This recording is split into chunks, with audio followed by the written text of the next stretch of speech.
For the final part of our exploration of Ghana, I crossed paths with Otis Kwame Kye Quaicoe, a much celebrated visual artist from Ghana, now based in Portland, Oregon, and on his mission to being the greatest artist of his generation. His bold figurative work has been featured in solo exhibitions in the States, in Ghana, and also on Zara t-shirts. We spoke about so much, about how his art, his message, his environment has evolved, about how Ghana inspires and roots him, about what his art means and how it's been received at home and abroad. It was such a rich, insightful, and inspiring conversation. My name is Otis Kwame Kye Quaicoe, Ghanaian born and raised in Ghana. And that's where I schooled in Ghana in terms of my junior high through senior high, and then at college, everything was just done here in Ghana. And in my late 2029, that's where I moved to Portland, Oregon, USA. So basically, when I moved to Portland, I haven't done any solo show here in Ghana. It was mostly like group shows and all of that. But moving to the state, that's where I actually started having my solo show. But before all of that, I worked a couple, places like FedEx and Walmart, and just the normal living when you travel, outside and like you are starting life afresh and all of that. But I was still, painting. But everything became differently because the way of life in Ghana and in the way of life in the US is totally different. The kind of subject wise that I was involved in Ghana became totally different from what I was painting in America. Because then what you are experiencing is what you are painting. Because I'm mostly into figuration. I started off as an abstract painter in landscape, but yeah, that's what I majored in at college. But getting to the end of the education when it comes to art, that's where the digital market started growing. So everything started becoming digitalized and all of that. So I took a lesson in photography and photographing people, and my interest was just photographing children. And that is where what actually got me involved in figuration, because then the interest of painting the photographs that I painted, became much more, and so that is how I started getting deeper and deeper and deeper into figuration, because it became more meaningful to me, because then it started to feel like you being a journalist documenting other people's lives. But it was for me though, because it was just a challenge of saying, can I paint what I take, the photos that I take? So it started off as a challenge. Then through the challenge, it started creating connection with people. So you get to meet people, you started talking to them, get to know a little bit about them, their lives, and then you try to capture all those moments of whatever conversation that they had with you on the canvas. So that was the aim, to be able to capture essence of people, daily life, because we walk around, we see people, everybody has what is going on in their own world or whatever life that they live in. So I was interested in capturing and, being their speaker so that they can voice out for people to hear or see them or notify them or even to their own self, because sometimes people have so much don't have confidence in themselves. So if you are able to render them or capture them in a certain way that they have never seen themselves before like that, it becomes special. And that's where I started kind of like getting that connection when it comes to people, the joy and then the happy moment when they see themselves being represented in a different way that they never thought they could see themselves that way. It became a thing for me. So that is when I started diving into figuration, just kind of like being the person that is there for all of them, that kind sort of thing. But also addressing political issue, addressing social issue, addressing everyday's life issue, because there's all kinds of that that are going on in terms when it comes to the human race. And that is where when I moved to the state, painting children and talking about homelessness and talking about education changed into racism, race, changed into ethnicity, changed into heritage, changed into culture, changed into history, because then I started experiencing that when I moved to the state. Because then I started being treated like a black person, but not like an African or not like an African American, but a black person. So that also gave me a different insight and then started diving into those subject matter and like it made me appreciate myself more as a black person and as an African. And it made me appreciate my home more. Because most of the time when you live in a certain place for a long time, you take so many things for granted, right? Until you move to a different place and you're like, oh man, I should have taken this seriously when I was there. You missed it so much. Yeah. The little things that you never thought that you miss. So it makes you appreciate your home more, where you come from yourself, and then you as a person. So my life journey when it comes to the art has been like that. It's like I along the love way, it. it's just shaped me into this person that love history, that love, hearing other people's story, that love to project other people's stuff. No, I love that so much. And what you said about feeling black, Yeah. when you moved to America, that really resonates with me because, so, I mean, the first time when I left Nigeria, I moved to England. Mm, And then that was when I realized that I was black, like not just, Nigerian or African, but like it was a different type of identity. So, like, in terms of your work, I mean, I've seen the different series that you've created. yeah. Like, there's the cowboy series that you made. When you say that you kind of were focused on that different element of, like, being black as opposed to being African, like, how did it come across in your work, like in America, for example, compared to what you were doing before when you were in Ghana? I mean, in terms of like, that is why I made mention, like, it made me appreciate my skin color even more. Because, when you're in Mm, Africa, they tell you the lighter you are, the better chances of you getting a job, the better chances of you getting a role as an actor, the better looking you are. So you have this mentality in there. But when you are in such place and all these things are going on, it makes you realize that you are so aware of your skin now and the color of your skin. Because again, when you're in Nigeria, you never think, oh, I'm black. Or when I go here, you never think of, you just go about your day and all of that. But in the States or Europe or whatever, you become so aware of your skin color. You become so mm, aware of who you are as a person and all of that. So that contributed a lot, started shifting from subject wise. So then most people, it might affect them in such a way that they will withdraw back to, hiding and all that stuff. But for me, it kind of empowered me in such a way to be part of the conversation, right?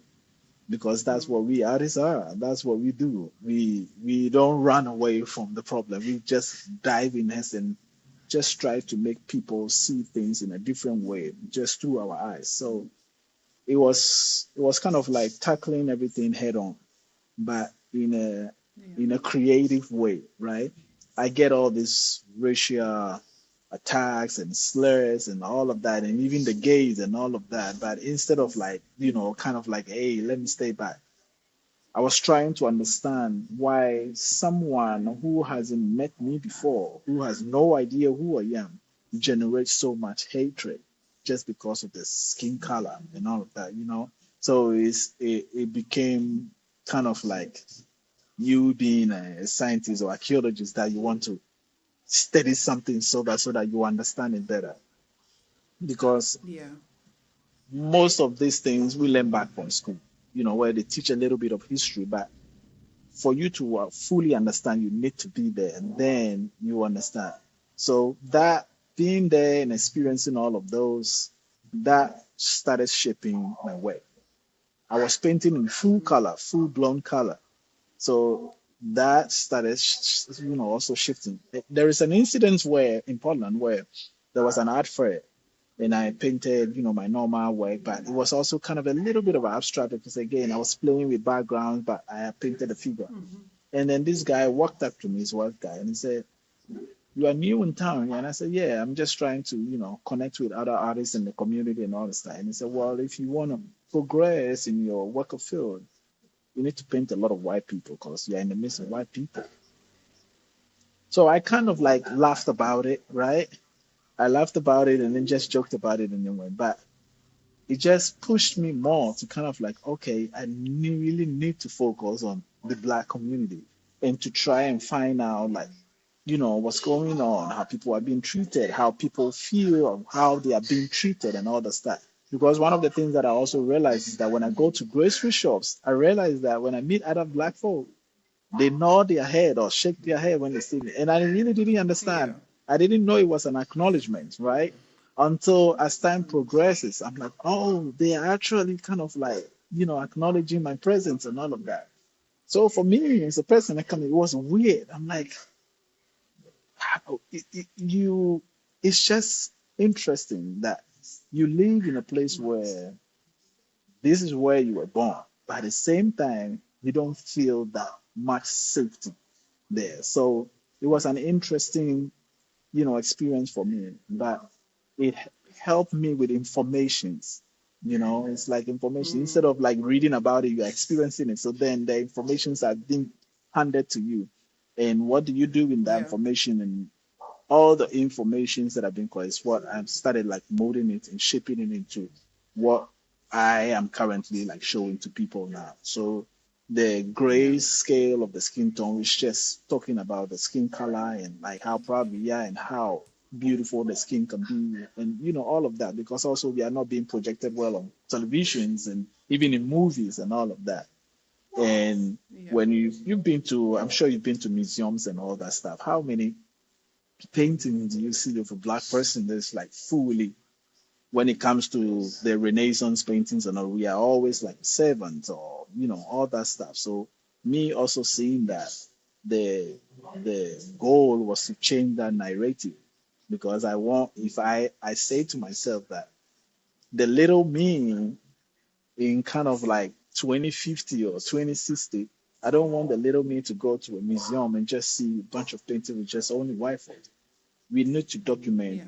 as they have documented history because that was history, right? So for me, that is what I'm doing. I'm just documenting history in present time so that in the next years that people go, they know that this is what our people look like. This is how they live. Yeah. Yeah. And I love what you were saying just now because yeah, when I've gone to museums and then I'll see black people are normally, on the Yeah. side, on the margins, and I love how your work, it just shows unapologetic blackness, like you said, like Yeah. they're black, they're proud, there's like color, it's bold. Some people have, their different hairstyles, Yeah. and I love how it really comes across as like bold, and I can see how when you were saying that in Ghana, like people who you Mm. painted would see themselves represented, and then they would feel this sense of pride and confidence. And I can Yeah. imagine it's because you've captured them in such a bold way. And also, I can imagine that also doing that in America, in that Yeah. context that you've explained, is it in itself as well. Yeah.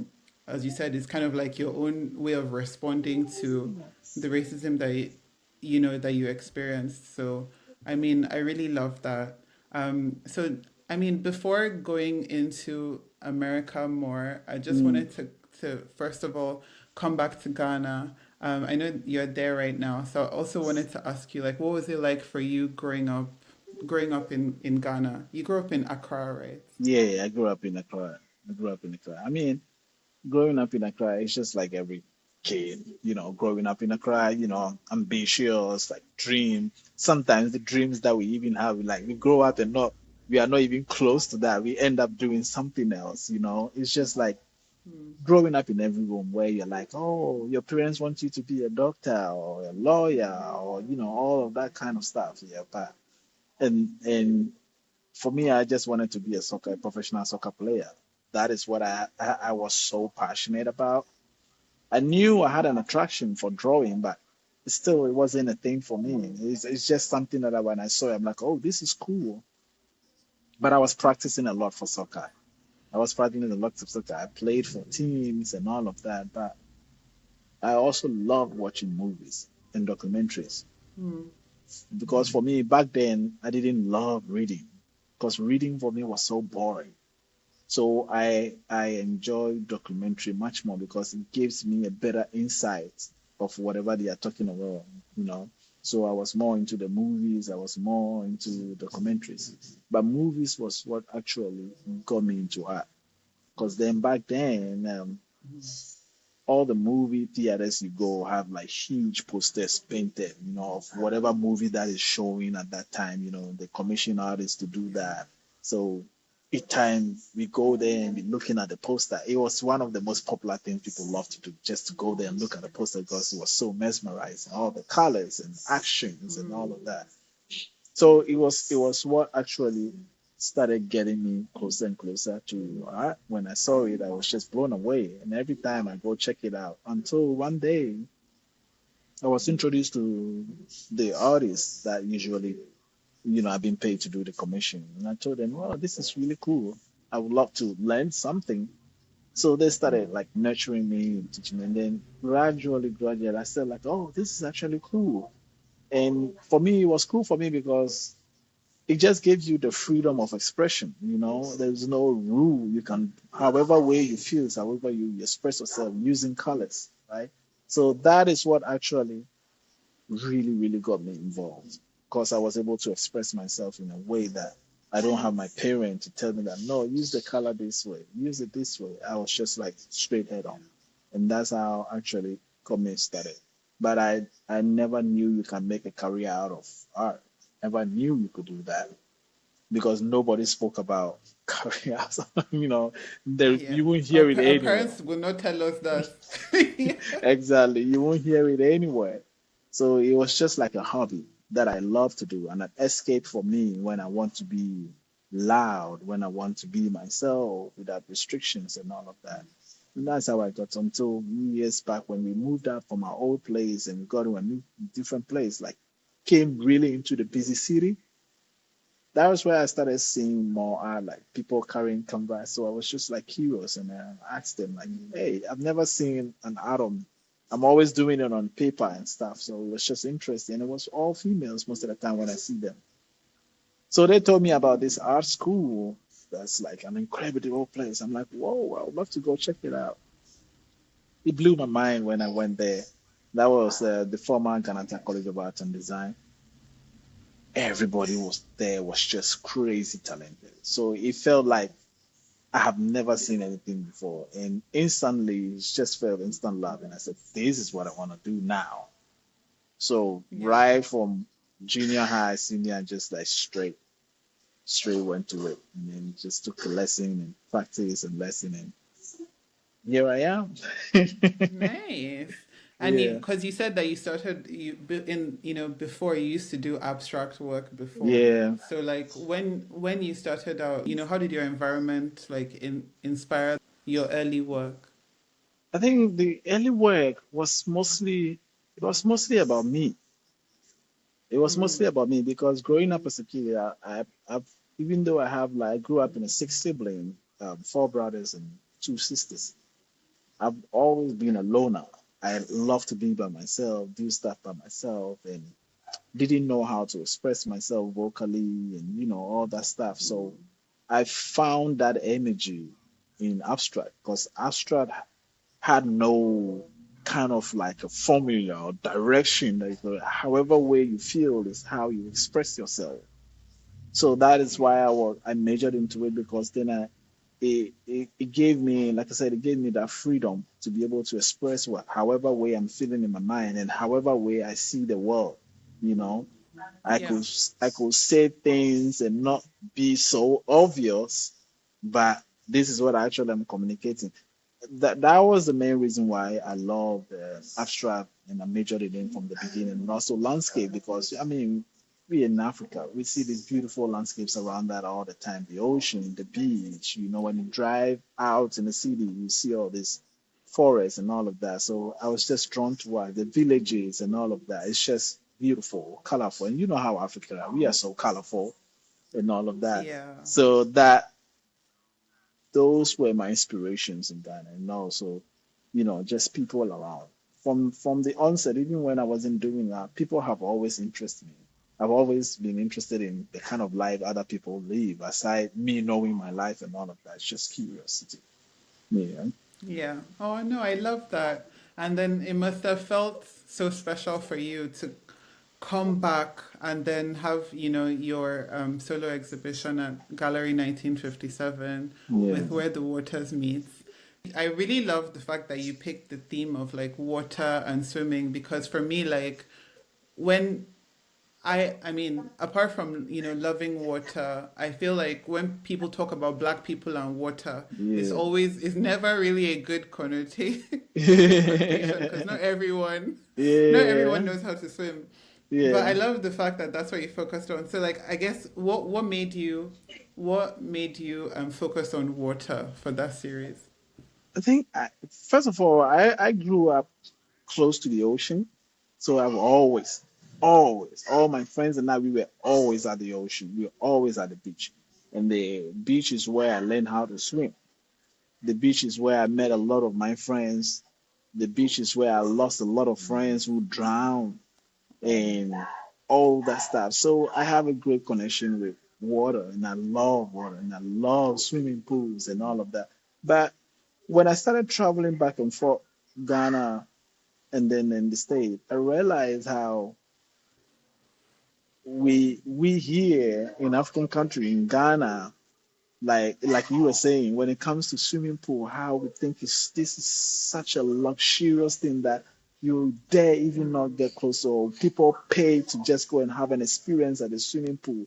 Meanwhile, this is something that should be everywhere, but this is something that you should enjoy without having to feel like this is such a luxury and all of that. It's something that we have oceans everywhere, all of that. You can just go enjoy it. So it's just that idea of how we see all of that compared to when in the state. It's just, they lab like even almost every kid knows how to swim because they teach them from the beginning and all of that.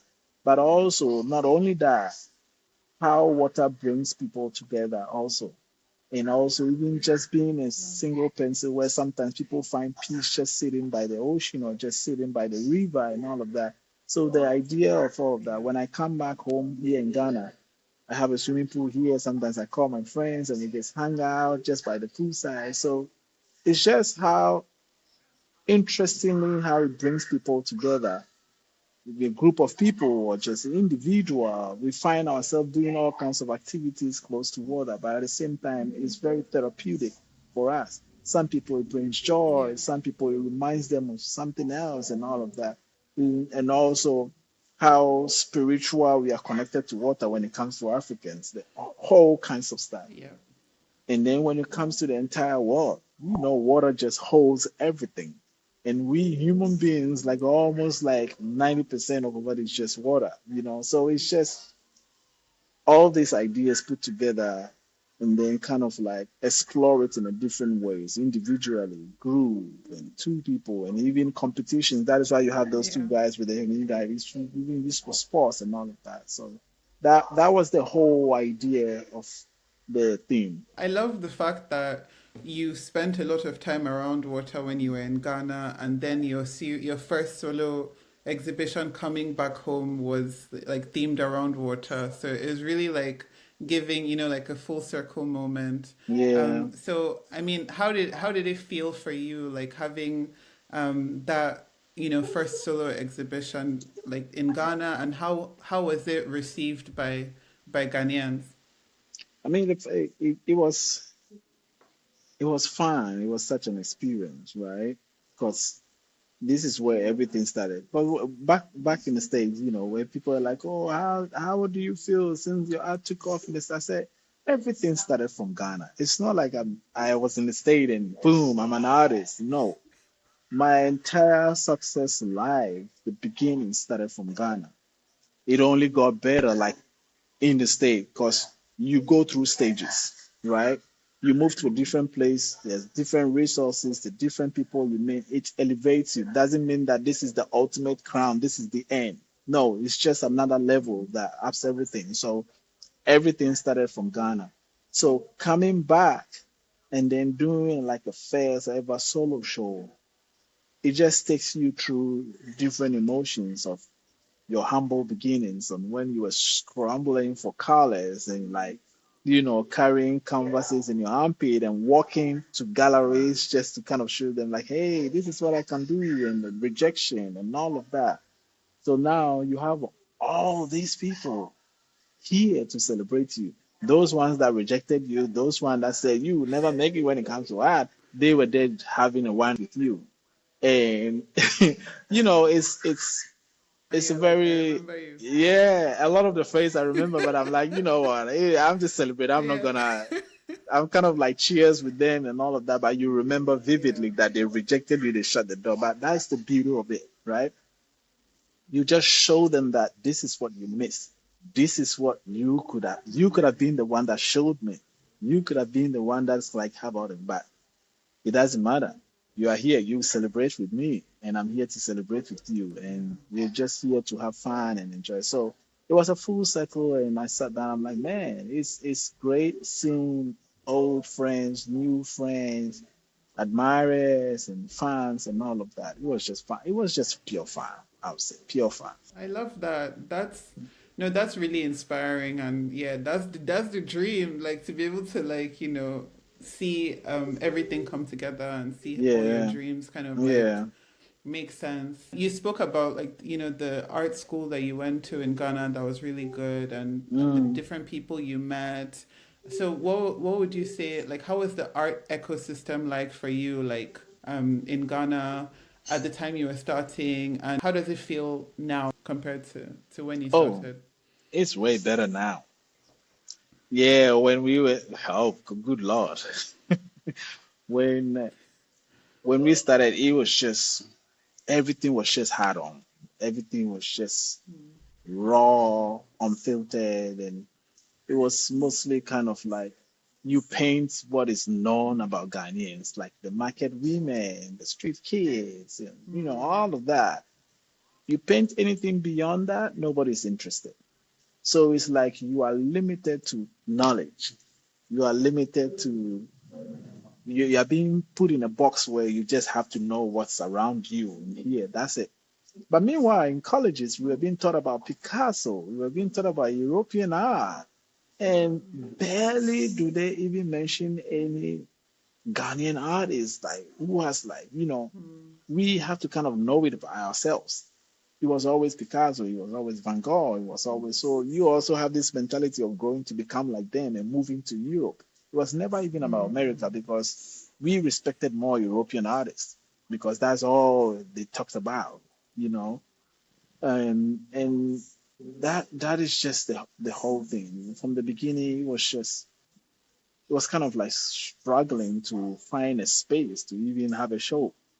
So most of the spaces that we had group show was mostly hotels that have their lobbies and their hallways or their, you know, meeting rooms and all of that. They give you a space to do that. So it was mostly that. And then their clients that come and then, be at the hotel, they buy a gift when they are going back. So it was mostly that. And people didn't really, back then when you say you're an artist, they're like, nobody really cares. It's like they see Yeah. you to be it's what they call the roadside artist, the sign and all of that. And even me myself, I have sold art just by the street in the middle of the traffic at also just like holding it because that was how it was. Because there wasn't kind of like galleries that they there and supporting the artists. No, nothing like that. Nothing like that. But over the years, with the help of El Anatri, who were the guys like already, they were already there doing their stuff. And then when things started shifting around when it comes to the art industry, when the focuses were becoming more on the black artists and all of that, and COVID happened and George Floyd and all of that. So the shift started coming and then the focus started. So I will say that we we happen to be at the right place at the right time, at the right era for us to shine. And that was where we were hammering everything. So it's like all the struggles from the beginning, that shine started coming in and people started recognizing. So then now all the antennas started focusing on Africa, started focusing on Nigeria, started Yeah. focusing on Ghana. Like, wow, look at all this. I mean, while we've been there for many years, right? So Yeah. that is where then other business people, businessmen that like love us started like, okay, why don't we open a gallery here? Why don't we? So Mm, galleries and residencies started coming up. So the change and shifts is massive because when you when you talk about US or Europe and you talk about artists that are making changes and all of that, Ghanaian artists are part of it. Nigerian artists are part of it. There's no doubt you cannot take them out. The Biennale, we are in big museums and all of that. So there is a huge shift and change. And most of these artists are even taking it up upon themselves to open up galleries and residencies back in their home. And that is helping a lot. So that has been the yeah. change Yeah. because they experienced that from the beginning where they had no space they can exhibit. They had nobody they can look at. They did everything themselves. So they don't want the upcoming ones to feel that, at least have them space they can Exactly. express themselves. Yeah, no, I love that. And it's just amazing that, like, I mean, in your own lifetime, you've been able to see so much change already and like so much growth. And that's really exciting. And I love the fact that now that everybody's focused and they understand the value of like, all the wide diversity of African art and all the Hmm. richness. And yeah, it's an exciting time.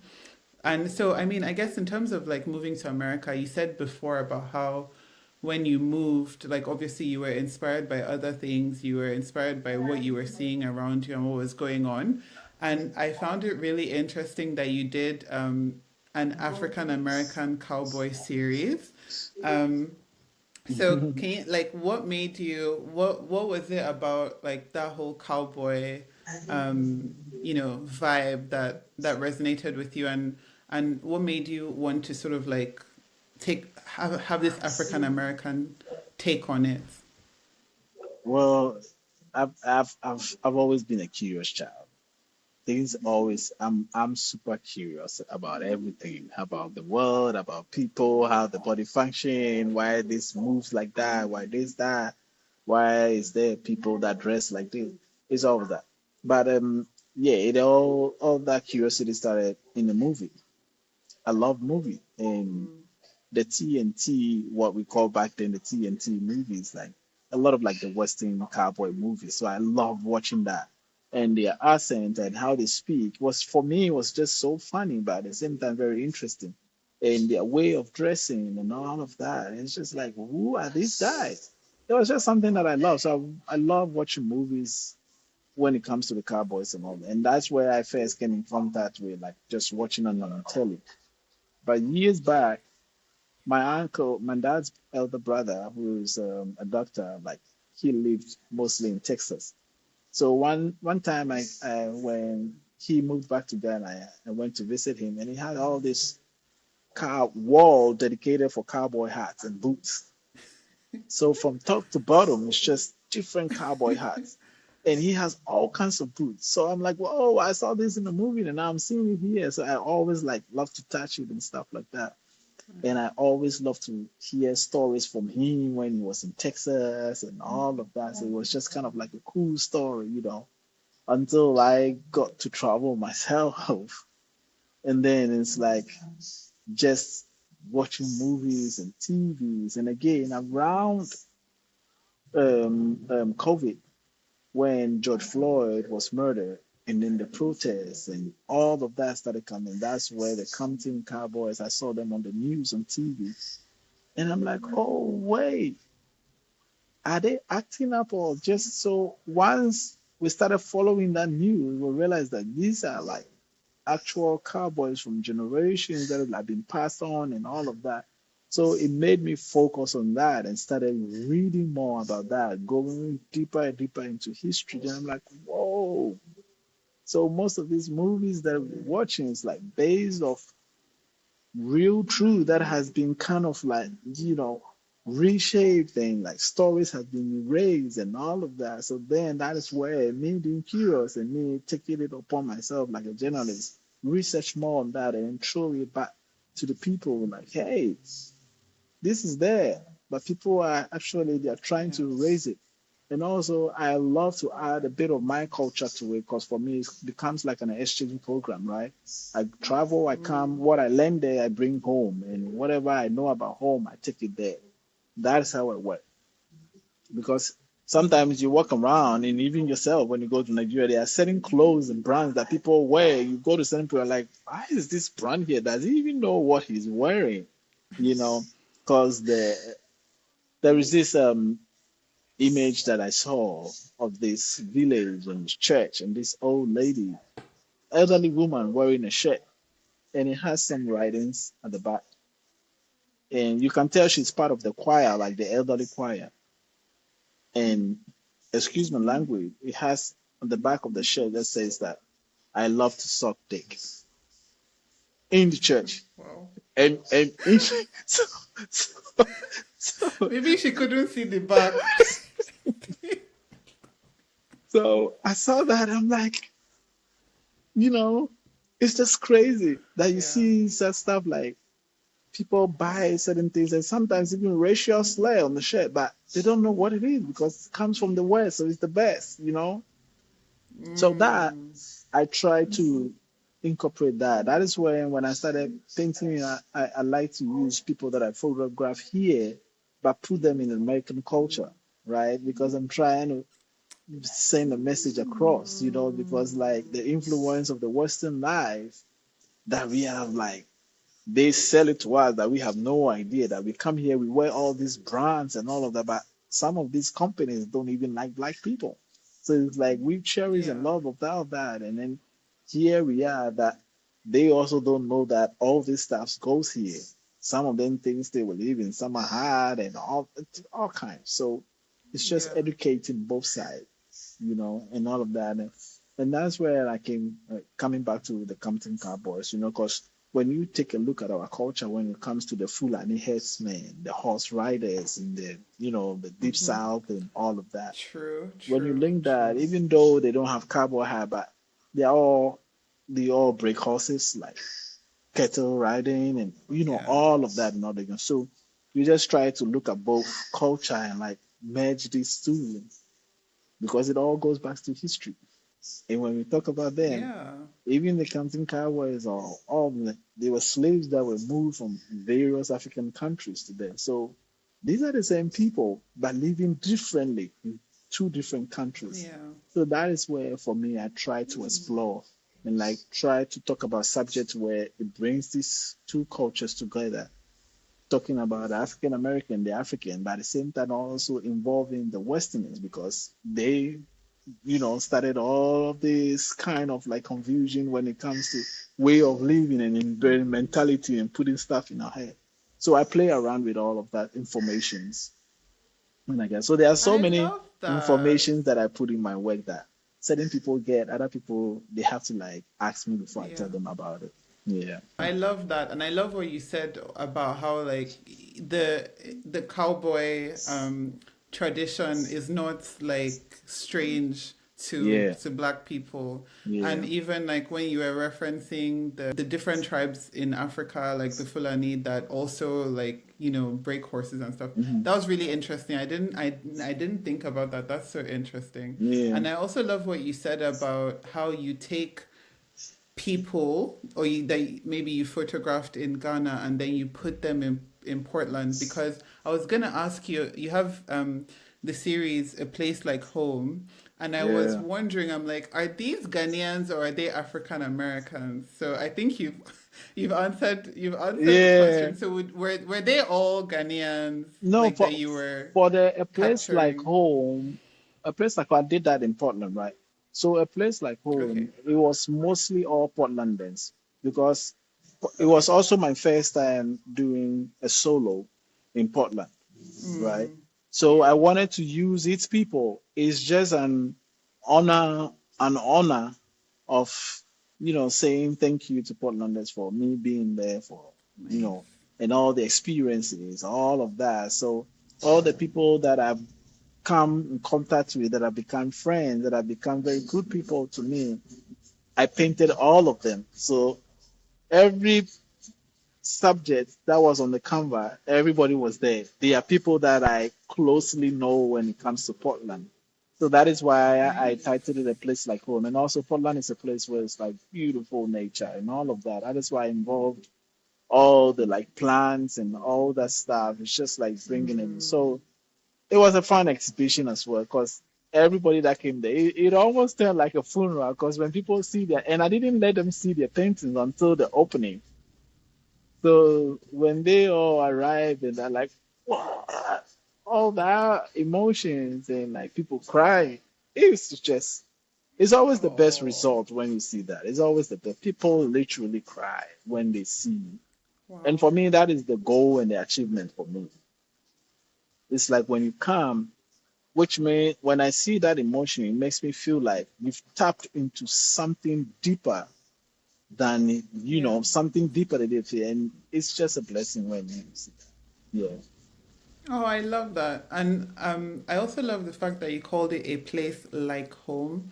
Um, how do you feel about like Portland? Would you say that that's now also home for you? Would you say home is mostly Ghana and Portland is, why did you call it a place like home? Yeah, because I lived there many years, and that is why there is a like. It's not fully Yeah. home. That is why I say a place like home, because it's kind of like my second home. Because if I'm not here, I'm in Portland, right? Mm, And in Portland is where I have my studio, my main studio is. So I'm mostly there with my work, doing work and all of that. But when I come back to Accra, it's mostly to come and be with friends and family and also enjoy home as in home. Because no matter what, sorry, no matter what, when you move to a different country and like buy home and settle there, it is never gonna be like where you were born. It is never gonna be like home, because the yeah. culture is part of you, the history is part of you, the food is part of you, the music is part of you, all of that, your friends and all of that. So it is the reason why I said a place like home because it's just like a second home. Because if I'm not here, that is where I spend most. I have friends there now. I have close people there now, business partners and all of that. So I Yeah. that is why the title just came a place like home because it almost feels like my original home. Yeah. Oh, and I know I love when you were talking about what it feels like for you to come back, I guess, to Ghana, where your friends and your family are. But yeah, so like, what is that? I know you go back to Ghana a lot, but what does it feel like for you, like anytime you're back in Ghana? It just feels natural. That's what I can say, organic and natural. That's all. Yeah. Like that is the best word I can use. Organic and natural. I don't have to ever feel like, man, I don't need to go to this neighborhood, or else they might stone me, or someone might use a curse word just because I look certain way. Yeah. Nah, Yeah. Yeah. you are familiar with the people, you are familiar with the language, the places, so you move freely. The ability to be the freedom. That freedom is Yeah. unexplainable. That is the most important part of freedom. It's just like same like an European or an American that moves to an African country. Yeah, they love Africa, but when they go back to the state, the kind of freedom that they experience is different from they are Yeah. being in Africa, and that is with everybody. It's just the freedom that you have, the accessibility. It's just that is a different feeling. Nice. Yeah, no, I can completely relate. Like whenever I go back to Nigeria, it just feels, as you said, natural. It feels like I hadn't left, like I'd been there, Yeah, even though I've not. It's like plug and play. I'm just like back to what my life was like in Lagos, which is really nice. But I also wanted to ask you, like, how does it feel for you, like, I know we spoke about how your work has been received, mm, like, across the world, but then also even the fact that your paintings are on t-shirts, like, with Zara and stuff. Like, how does it feel to sort of like have your work sort of travel that widely, and what kind of conversations do you think your work is facilitating? You know, it's this. It's hard for me to explain sometimes when it comes to this, right? It's like you have this bigger goal or certain place that you want to reach. You've targeted your entire life. You are like, this is where you want to be, right? And you are so tuned to that destination that you keep forgetting that it's a process for you to get there. And within this process, there's all kinds of celebration, there's all kinds of appreciation because all this little build up leads to this. So sometimes we are so focused on this place that you forget to sit back and just celebrate those little success that comes to leading that. And that is where sometimes I always feel like I come fall short when it comes to that, right? Sometimes I'm like, I don't see those because I keep visioning in my head and like, man, I want to be here so bad that I keep forgetting that you have to stop and look around and like, look, people are celebrating you. Leave that moment and enjoy it, you know? And that is what sometimes I hit my head. I'm like, man, look at all this. Like, because when the Zara thing happened, even the workers at Zara were super excited before the whole thing was even will even come out when they were making it. And for me, I'm like, okay, you know, anytime they see me, they're like, man, we are so excited. This will come out great. And I'm like, well, thank you. But I wasn't excited as they were because again that was just me kind of like, man, I'm looking for the bigger, where I want to be. I wanted to be the greatest. I wanted my name to be mentioned as how Picasso and all of that. So it's like work, work, work, work, work, work. And it made me forget to celebrate the little wins or the big wins as Yeah. and that is where I one time I remember I'm like, man, I have to celebrate. So in Ghana, when all this thing, when people's like, I even have the police stop me and recognize me. The police stopped me and Oh, recognized wow. me, and I'm like, "Well," he said, "You are the Thank, guy." thank God it's for good. Oh God, yeah, thank God it's for good. Because they were doing their normal stop, and he stopped me, and I'm Yeah. like, "Wait, what did I do?" Like, get out and open the back, and let's check it. So when I'm in, like, wait, I know you, and I'm like, "Hey, me for what?" So it's scary when the police said, "I know you," Yeah. and I'm like, Me, "Wait." I don't make eye contact with them. Yeah, and he said, "No, you've been Like, trending around on social media." And he said, "Why are you a musician?" I said, "No." He said, "Ah, you did a shirt guy." oh. And I'm like, "Oh," he called his friend. So that moment, I realized, like, man, I need to like really celebrate this moment because you sit Yeah. down and look back, you're like, man, not everybody had this opportunity. So it's like, what are you doing? So I started kind of like easing it and celebrating because at first when somebody recognized me, I just like hi. I just like ran off. And it was Yeah. strange each time at the airport or when I go to a museum stand, I see somebody wearing the shirt and it's just my name and my data. So it was for me it was just weird seeing that. And I'm like, you know. And That's sometimes some great. of That's my friends be like, amazing. God, call them and let them know that it's you. I'm like, no, but they always run off and tell them that, hey, this guy is the one that, and then they just rush in taking photos. And it's nice. When you think about the beginning and like nobody paying attention to people shutting doors and to all of a sudden Mm. people wearing your name and you can actually see like It's and when they turn wild. around, they see that it's you and they go nuts. It's a blessing. And it also tells you that people are watching what you're doing.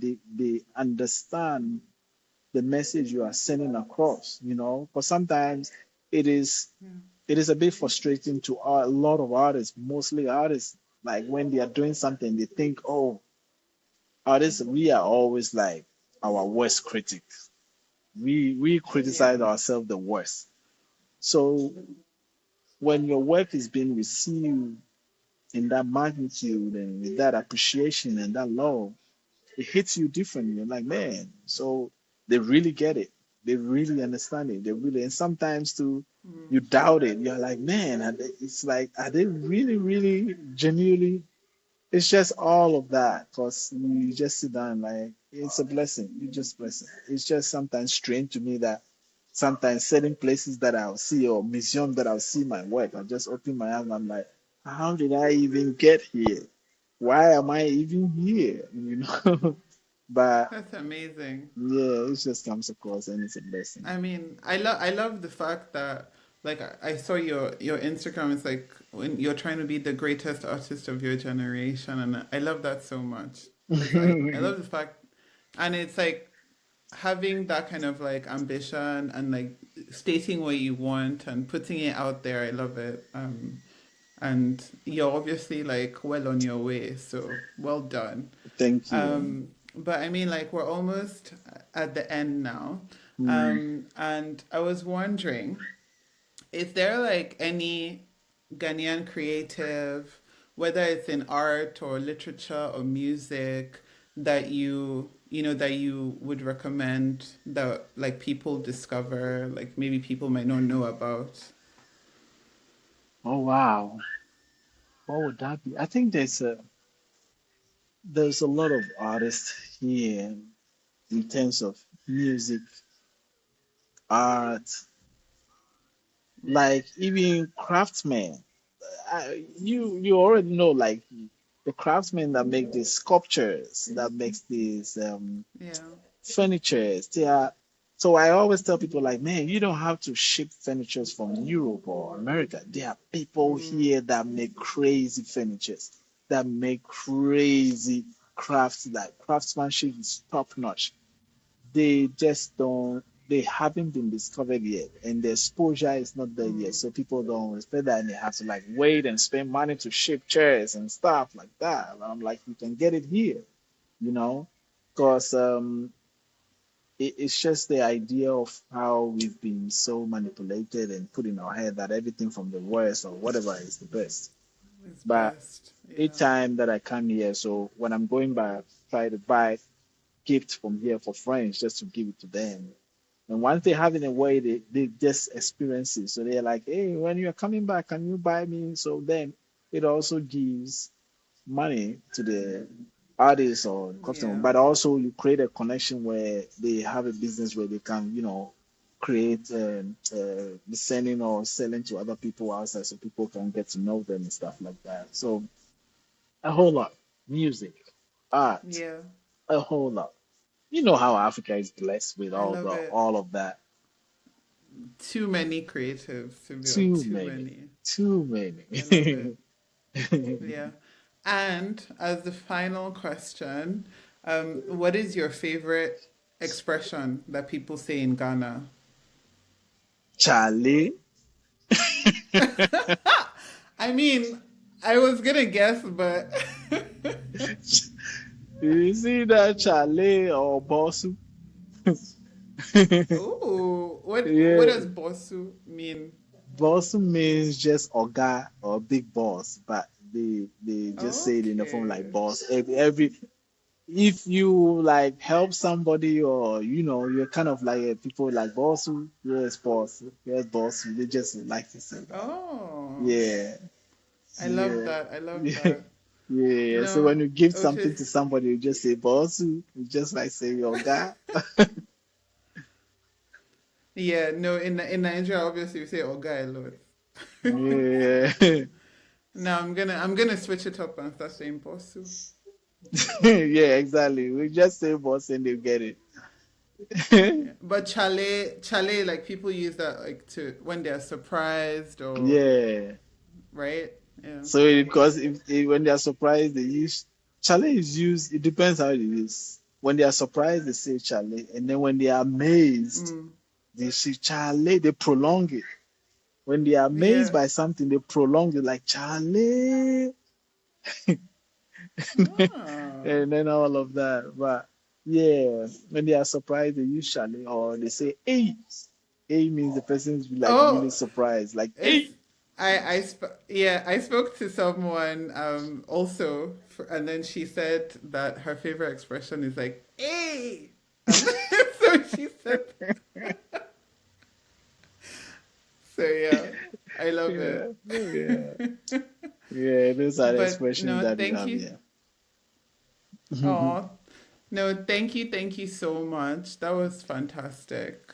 Sure. And it was so lovely to hear about all the different influences that you've had and how it's all come Mm, together and mm. just yeah, the amazing work you're making and yeah, thank you. No, thank you for having me, and then thank you for having the time to go see the show. I appreciate it, and I appreciate the love, and I appreciate your time as well. Thank you so much.